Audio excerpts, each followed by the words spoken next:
नमस्कार साथियों, दिव्यम क्लासेस सीकर में पुनः आपका स्वागत है। इसके पूर्व की वीडियो में हमने मुख्यमंत्री राजश्री योजना के तहत पात्र बालिकाओं के आवेदन करने संबंधी महत्वपूर्ण जानकारियां प्राप्त की थी। आज के वीडियो में हम देखेंगे कि पात्र बालिकाओं के सालादर्पण पोर्टल पर ऑनलाइन आवेदन करने की अंतिम तिथि 28 फरवरी 2022 थी, जिसको बढ़ाकर अब 7 मार्च 2022 कर दिया गया है। इसको तिथि बढ़ाने के पीछे कारण यह रहा है कि संबंधित पीओ साहब द्वारा आवेदनों को लॉक नहीं किया गया है एवं बहुत से संस्था प्रधानों द्वारा भी आवेदन फिल तो कर दिए, लेकिन लॉक करके पीओ साहिबान तक अग्रेसित नहीं किया गया है। इस वजह से यह तिथि 7 मार्च 2022 तक बढ़ाई गई है। साथियों, वीडियो के अंत में हम जानेंगे कि राजश्री योजना के तहत कई प्रकार के जो टेक्निकल प्रॉब्लम्स आती है, उन कुछ महत्वपूर्ण बिंदुओं को हम यहाँ पर जानेंगे, समझेंगे। इसके अलावा भी यदि आपकी कोई टेक्निकल प्रॉब्लम है तो वो आप हमें कमेंट बॉक्स में कमेंट करेंगे तो उसका आपको समाधान बताया जाएगा। साथियों, सालादर्पण पोर्टल पर मुख्यमंत्री राजश्री योजना के ऑनलाइन आवेदन को लॉक करने, सबमिट करने हेतु पोर्टल को पुनः खोलने के संबंध में ये 28 फरवरी 2022 का पत्र है।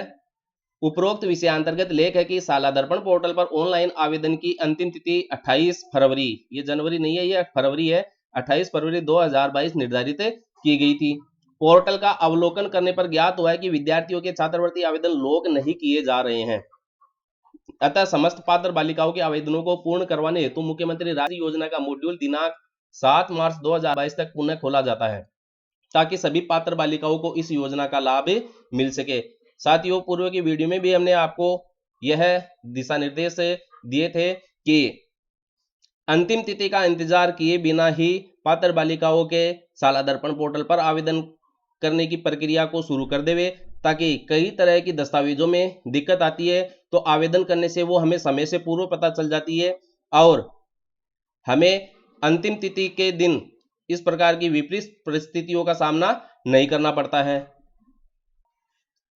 इसलिए पुनः अब विभाग द्वारा निर्देश प्रदान किए गए हैं कि जो भी पेंडिंग कार्य है पात्र बालिकाओं के राजश्री आवेदन को ऑनलाइन करने संबंधी, उनको आप समय रहते आज ही पूर्ण कर लेवे, ताकि 7 मार्च तक बालिकाओं के आवेदन पूर्ण हो सके। अतः आप अपने अधीनस्थ समस्त संस्था प्रधानों को निर्देशित करें कि जिन संस्था प्रधानों द्वारा पूर्व में जिन बालिकाओं के आवेदन लॉक/ सबमिट नहीं किए गए हैं, उन समस्त पात्र बालिकाओं के आवेदन अनिवार्य रूप से अंतिम तिथि तक लॉक या सबमिट करना सुनिश्चित करें, ताकि समस्त पात्र बालिकाओं को भुगतान की कार्रवाई की जा सके।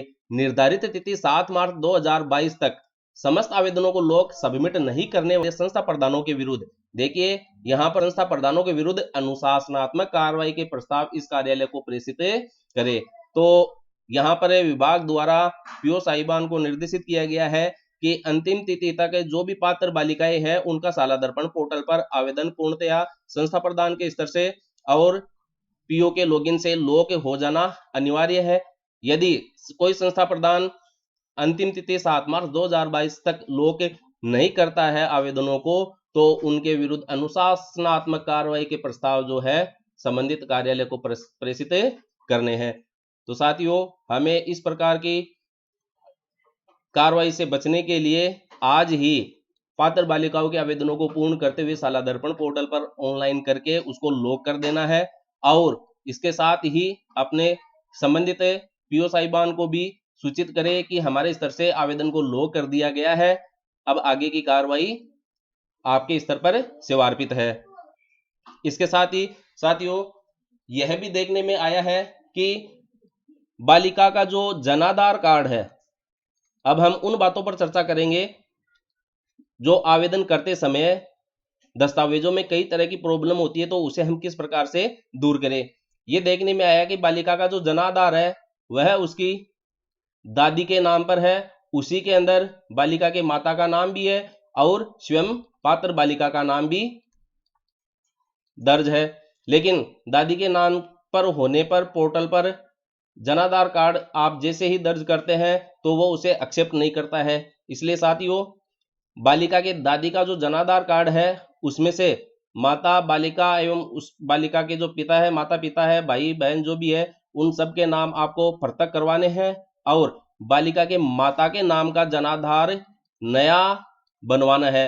यानी कि जनाधार कार्ड के लिए अलग से नया आवेदन करवाना है। यदि आप के किसी के भी साथी के इस तरह की प्रॉब्लम है तो वो आज ही इस कार्रवाई को करवाना सुनिश्चित करें ताकि अंतिम तिथि से पहले यह संशोधन हो जावे। कई जगह से यह भी टेक्निकल प्रॉब्लम आई है कि जो पीसीटीएस आईडी है या पीसीटीएस कार्ड है, उसमें बालिका का, माता का या पिता का जो नाम है, माता पिता या बालिका का जो नाम है उसमें गलती है। तो ऐसी स्थिति में जो आप पीसीटीएस डाटा सर्च करते हैं या फाइनल सबमिट करते हैं तो वो डाटा मैच नहीं करने की वजह से आगे फॉरवर्ड नहीं होता है। तो हमें बालिका के या पिता के नाम में यदि पीसीटीएस आईडी या पीसीटीएस कार्ड में अगर कोई गलती है तो उसको आपको संशोधित करवाना है। पीसीटीएस कार्ड के अंदर नाम में संशोधन जो है संबंधित पीएचसी से हो जाएगा। यदि माता के नाम में गलती है तो माता का जो सही नाम विद्यालय के रिकॉर्ड में दर्ज है, जनाधार कार्ड में दर्ज है, आधार कार्ड में दर्ज है, इन सब में नाम सेम होना चाहिए। उनकी प्रमाणित प्रति, स्वहस्ताक्षरित प्रति आप लेकर संबंधित पीएचसी पर पहुंच जाए और वहां पर पीसीटीएस कार्ड के अंदर इन नामों में संशोधन करवा सकते हैं। अवगत रहे, यदि पिता के नाम में गलती है तो ध्यान रहे कि बालिका के आधार में, जनाधार में और स्कूल के रिकॉर्ड में, इन सब में पिता का नाम एक होना चाहिए। इसके साथ ही पीसीटीएस आईडी में भी, पीसीटीएस कार्ड में भी बालिका पिता का नाम एक जैसा होना चाहिए। यानी कि ये चार चीज हो गई है, आधार कार्ड, जनाधार कार्ड, स्कूल के रिकॉर्ड में और पीसीटीएस कार्ड में। सभी दस्तावेजों में बालिका का या माता का या पिता का जो नाम है एक जैसा होना चाहिए।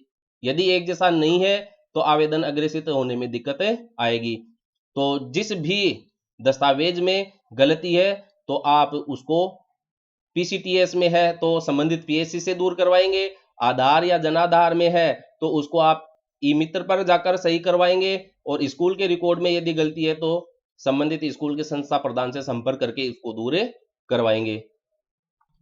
इसके साथ ही एक क्वेश्चन यह भी जानकारी में आया है कि किसी माता पिता के 2 से अधिक जीवित संतान है, यानी कि 3 जीवित संतानें हैं और तीनों का जन्म अलग अलग हुआ है, 1+1+1। तो ये क्वेश्चन किया गया है कई साथियों के द्वारा कि इस स्थिति में जो बालिका है वह पात्र होगी या अपात्र होगी। साथियों, विभाग द्वारा, सरकार द्वारा 2 संतान संबंधी घोषणा अभिभावक से, माता पिता से ली जाती है। इसका मतलब है कि माता पिता के 2 से अधिक जीवित संतान नहीं होनी चाहिए। यदि 3 या इससे अधिक जीवित संतानें हैं तो वह बालिका राजश्री योजना के लिए अपात्र होगी, उसको आप पात्र घोषित नहीं करेंगे। हाँ, एक अलग केस इसमें जरूर हो सकता है, यदि ट्विन यानी कि 2 बच्चों का जन्म एक साथ हुआ है तो ट्विन जो होते हैं, 2 बच्चे जो का जन्म यदि एक ही समय में एक साथ होता है तो उनको केवल एक ही संतान के रूप में गिना जाता है और एक संतान अलग हो जाएगी। तो ट्विन तो 2 है, दिखने में तो अपने को 2 नजर आ रहे हैं, प्लस एक दूसरी संतान है तो 3 नजर आ रहे हैं। लेकिन यह भी जानकारी ले लेनी है कि कोई ट्विन तो नहीं है। यदि ट्विन है तो उसको एक ही संतान माननी है और एक दूसरा है, तो इस स्थिति में राजश्री योजना के लिए वह बालिका पात्र होगी। अब वर्तमान में संबंधित जिले के अंदर कितनी पात्र बालिकाएं हैं और कितने आवेदन संबंधित संस्था प्रधान द्वारा किए जा चुके हैं और उनके द्वारा कितने आवेदनों को लो किया गया है, और इसके साथ ही संबंधित पीओ द्वारा भी कितने आवेदनों को लो किया गया है और कितने आवेदनों को रिजेक्ट किया गया है की स्थिति यहाँ पर इस पेज पर दी गई है। तो साथियों, जैसे सबसे पहले अजमेर जिला है तो इसमें टोटल गर्ल्स जो है 262 है वो पात्र है और इसमें से 262 का आवेदन किया जा चुका है। लेकिन लोग जो है अजमेर जिले में 138 संस्था प्रधानों द्वारा किया गया है, वहीं केवल 40 पीओ के द्वारा आवेदनों को लो किया गया है और यहाँ पर रिजेक्ट किसी का भी नहीं किया गया है। अब आप इसका स्क्रीनशॉट लेकर अपने जिले की स्थिति को देख सकते हैं और किसी भी प्रकार की अन्य जानकारी के लिए आप हमें कमेंट करें। धन्यवाद।